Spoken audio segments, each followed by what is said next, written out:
Berita hebat dari dunia pendidikan. 630 siswa mogok belajar.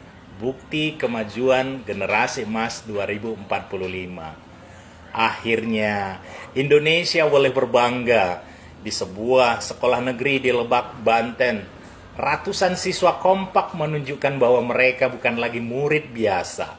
Mereka pejuang hak asasi manusia.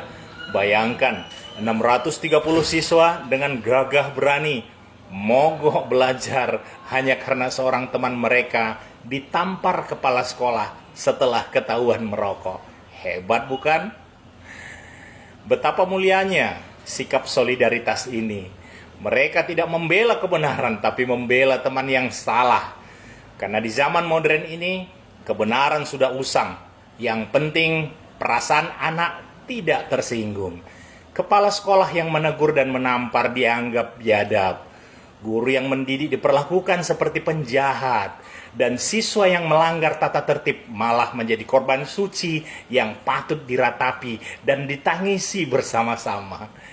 Lihatlah orang tuanya, sosok pahlawan baru dalam sejarah perlindungan anak. Dengan semangat tinggi, ia berlari ke kantor polisi bukan untuk mengajarkan anaknya tanggung jawab, tapi untuk memastikan tamparan pendidikan berubah status menjadi kasus kriminal. Karena tentu saja di negeri ini mencintai anak berarti membebaskannya dari segala konsekuensi. Polisi pun sebagai penjaga hukum tentu harus menunjukkan bahwa hukum adalah segala-galanya. Moral bisa ditunda, pendidikan bisa dinanti, tapi laporan polisi harus segera diproses. Sebab dalam logika zaman ini lebih penting menegakkan pasal demi pasal daripada menegakkan moral dan akhlak generasi. Dan para siswa yang mogok belajar, wah, inilah indikator suksesnya kurikulum merdeka. Mereka benar-benar merdeka. Merdeka belajar, bahkan merdeka dari belajar. Pendidikan karakter kini tak lagi relevan. Sebab generasi emas 2045 lebih membutuhkan keberanian untuk protes ketimbang keberanian untuk bertanggung jawab.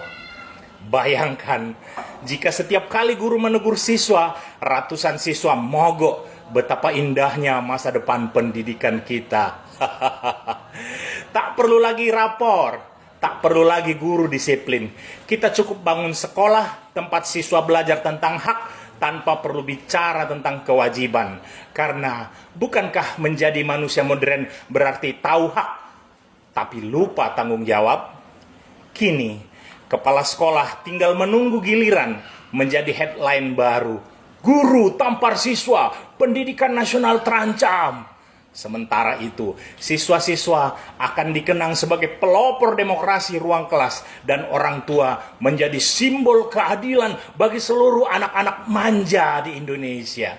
Dan kita semua, kita akan bertepuk tangan sambil berkata, selamat datang di era baru pendidikan Indonesia, di mana guru yang bersalah karena menampar dan mendidik siswa, kemudian siswa menjadi benar karena melanggar peraturan, dan hukum menang karena memperjuangkan pasal demi pasal dan mengorbankan akhlak dan moral. Selamat datang di Indonesia. Saya Engran Silalahi, guru peradaban Indonesia dari Sumatera Utara.